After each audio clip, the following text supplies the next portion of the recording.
जो बच्चे भारत से विदेश में पढ़ने जाते हैं उनका नंबर्स कम होता जा रहा है। कम नहीं हो रहा है, ये स्टेबल हो रहा है।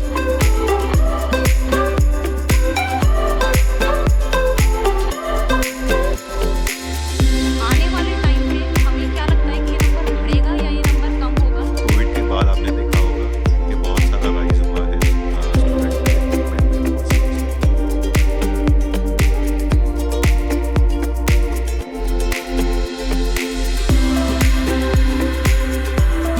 वो आर्टिफिशियल इंटेलिजेंस को किस तरीके से यूज कर सकता है?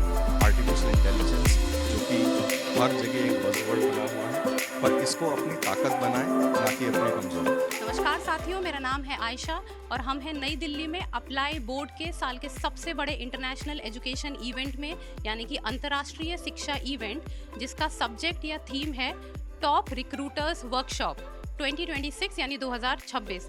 तो आज हमारे साथ अप्लाई बोर्ड के कुछ एक्सपर्ट्स हैं बात करने के लिए। तो चलिए आज उनसे जानते हैं कि अप्लाई बोर्ड का जो टॉप रिक्रूटर्स वर्कशॉप है उसका बेसिक फंडा क्या है, मतलब कि लोग चाहते क्या हैं उससे। भारत में हम हमेशा देखते हैं कि हर माँ बाप का सपना होता है कि उनका बच्चा विदेश पढ़ने जाए, पर विदेश पढ़ने तो जाए पर वो जाएगा कैसे, वो अप्लाई कैसे करेगा वहाँ पे। आजकल कौन सी कंट्रीज़ हैं जिसमें सबसे ज़्यादा बच्चे अप्लाई कर रहे हैं, या जो कौन सा स्किल सेट है जो उन बच्चों को अप्लाई करने में मदद करता है। तो हमारे साथ जुड़ चुके हैं अप्लाई बोर्ड के एक्सपर्ट। सबसे पहले हैं हमारे साथ पथिक देसाई सर, जो कि इंडिया रिक्रूटमेंट हेड हैं। फिर है हमारे साथ अनुज मित्तल सर, जो कि हैं सीनियर डायरेक्टर कस्टमर एक्सपीरियंस। चलिए जानते हैं उनसे। सर, मेरा सबसे पहला क्वेश्चन आप लोगों से ये है कि जो हम ट्रेंड देख रहे हैं, मैं मिनिस्ट्री ऑफ एक्सटर्नल अफेयर्स का भी डेटा देख रही थी कि साल दर साल हम देख रहे हैं कि जो बच्चे भारत से विदेश में पढ़ने जाते हैं उनका नंबर्स कम होता जा रहा है। जैसे 2023 में ये नंबर 9 से 10 लाख के बीच में था, फिर 2024 में ये नंबर और कम होके 7 या 8 लाख हो गया, 2025 में ये नंबर और कम होके 6 लाख हो गया। तो आने वाले टाइम में हमें क्या लगता है कि ये नंबर बढ़ेगा या ये नंबर कम होगा, या फिर इसका क्या रीज़न है कि ये जो नंबर है भारतीय स्टूडेंट का बाहर जाने का वो कम होता जा रहा है? Thank you for asking this question. ये जो है इसका आंसर मैं 2 पार्ट में देना चाहूँगा। एक पार्ट जो कि आपने ट्रेंड देखा है नीचे गिरता हुआ, that is majorly because of the pent up demand of the Covid के बाद आपने देखा होगा कि बहुत सारा राइज हुआ है स्टूडेंट रिक्रूटमेंट में overseas. Now that trend is going down. अभी जो ये नीचे जा रहा है उसका जो मेन रीज़न है इज़ द पॉलिसी। काफ़ी सारी कंट्रीज़ ने एक पॉलिसीज़ को चेंज करने की कोशिश की है और ये कम नहीं हो रहा है, ये स्टेबल हो रहा है। और ये स्टेबल होते होते भी 1.5 साल हो गया है। एंड काफ़ी सारे स्टूडेंट की जो विश लिस्ट है वो अभी भी है कि बाहर पढ़ने जाए और नए कल्चर का एक्सपीरियंस ले और स्टूडेंट सक्सेस को अचीव करें। और आगे वाले सालों में 2030 तक अगर आप देखेंगे ये ग्राफ बढ़ता ही हुआ दिखेगा आपको। So that's the answer on my part. चलिए अब बढ़ते हैं दूसरे क्वेश्चन की तरफ। अगर हम देखें कि जो कुछ प्रॉब्लम्स या चैलेंजेस जो इंडियन स्टूडेंट को या भारतीय स्टूडेंट्स को जो आने वाले टाइम में या अभी भी आ रहे हैं, वो है वीज़ा रिस्ट्रिक्शंस को लेके। वीज़ा ही अप्रूव नहीं होता है, फिर अंतर्राष्ट्रीय इंस्टेबिलिटी इतनी ज़्यादा चल रही है, चैलेंजेस सिक्योरिटी के बहुत सारे होते जा रहे हैं। तो इस पे जानते हैं कि जो वीज़ा रिस्ट्रिक्शंस है या जो स्टूडेंट्स का नंबर कम है, क्या इससे भी बहुत ज़्यादा इम्पैक्ट हो रहा है? थैंक्स। सो जैसा पथिक ने कहा कि अभी हमने राइज ऑफ डिमांड देखा था 2021, 22, 23 में, और ऑफ लेट वीज़ा रेस्ट्रिक्शंस हुए हैं। लेकिन वीज़ा रेस्ट्रिक्शंस सिर्फ कुछ कंट्रीज़ में हुए हैं जहां पे उन्होंने अपनी पॉलिसी चेंजेस करी हैं टू एंश्योर कि क्वालिटी स्टूडेंट उनकी कंट्री में आए। इसका मतलब है कि जो स्टूडेंट उस कंट्री में जा रहा है उसका सक्सेसफुल होना ऑलमोस्ट तय है।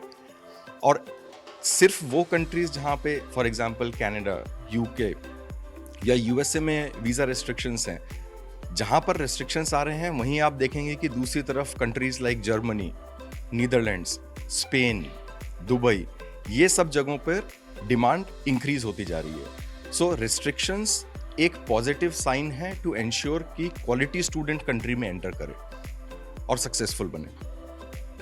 हम सब लोग ये तो जानते हैं कि हमें बाहर जाके पढ़ाई करनी है, पर कौन सी कंट्रीज़ में करनी है और वो कौन सी कंट्रीज़ हैं जिसमें सबसे ज़्यादा भारतीय स्टूडेंट जाते हैं। हमें ये तो पता है कि हाँ ठीक है, अमेरिका में जाते हैं, यूके में जाते हैं, कनाडा में जाते हैं, पर क्या इसके अलावा भी कुछ और कंट्रीज़ हैं जो कि अब ऊपर आ रही हैं जिसमें और ज़्यादा स्टूडेंट्स जा रहे हैं, और वो कौन से कोर्सेज़ हैं जिसको ज़्यादा से ज़्यादा भारतीय स्टूडेंट जो हैं उसमें अप्लाई कर रहे हैं? Thank you for the question. आपका क्वेश्चन है बेसिकली कि स्टूडेंट्स अभी कहाँ जाना पसंद करेंगे इन करंट सिनारियो।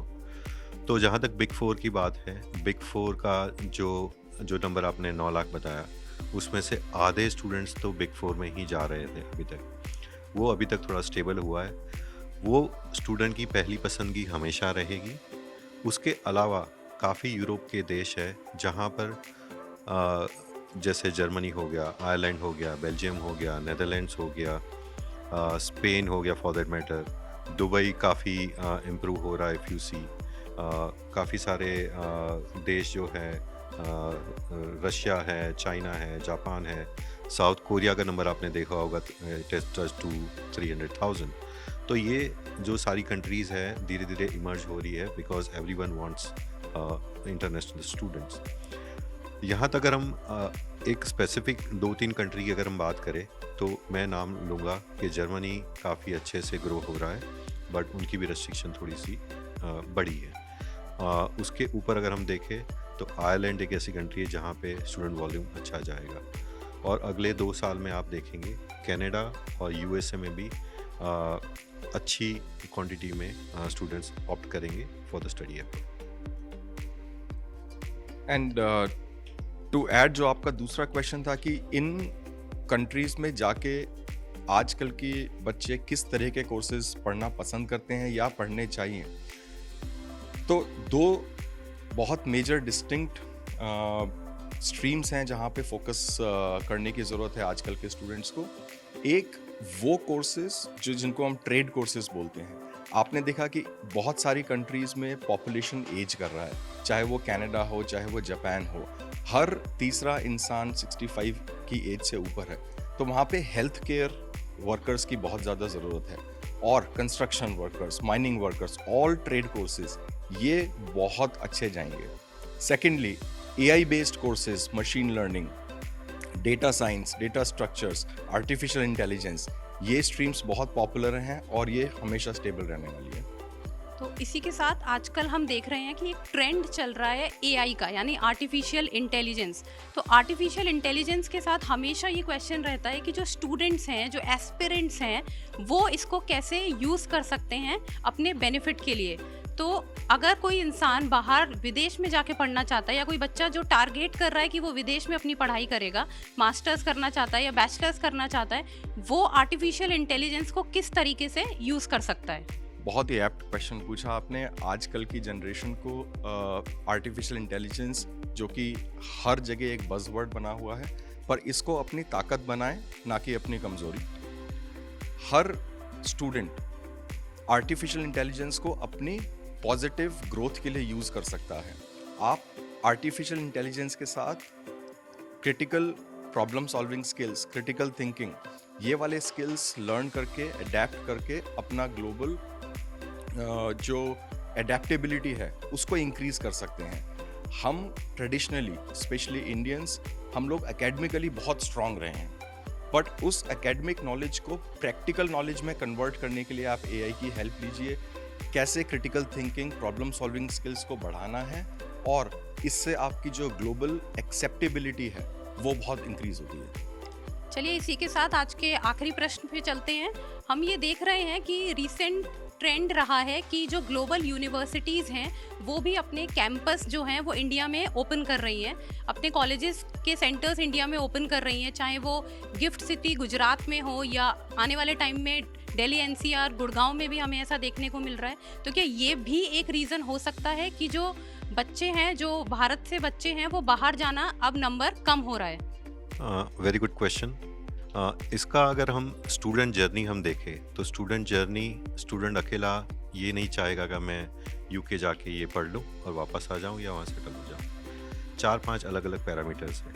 स्टूडेंट ये सोच रहा है because they have access to all information, अभी ये सोच रहे हैं कि मैं एक यूनिवर्सिटी या सिटी के बारे में सर्च करूं, उसके साथ साथ वो अपनी कम्युनिटी का भी सर्च करते हैं, उसके साथ साथ वो एडिशनल स्किल्स के बारे में भी सोचते हैं। ऑन टॉप ऑफ इट जो सबसे बड़ा पैरामीटर है वो है एक्सपोजर और नेटवर्किंग। अगर वो दूसरे देश में जा कर के पढ़ता है तो एक्सपोजर और नेटवर्किंग, तो ये दो पैरामीटर्स और कम्युनिटी के कारण study abroad is going to be there, और ये आगे जाके टाइम में ग्रो ही होगा। जो इंडिया में कैंपस खुल रहे हैं वो इंडिया के जो कैंपस हैं वो यहाँ पे सहूलियत दी जा रही है स्टूडेंट्स को कि जहाँ पे वो फीस अफोर्ड नहीं कर पा रहे तो वो एटलीस्ट वो यहाँ के कैंपसेस में वो पढ़ सकते हैं। बट स्टडी अब्रॉड और वहाँ का जो वॉल्यूम है वो उतना ही रहेगा। अनुज भाई, do you want to add? In fact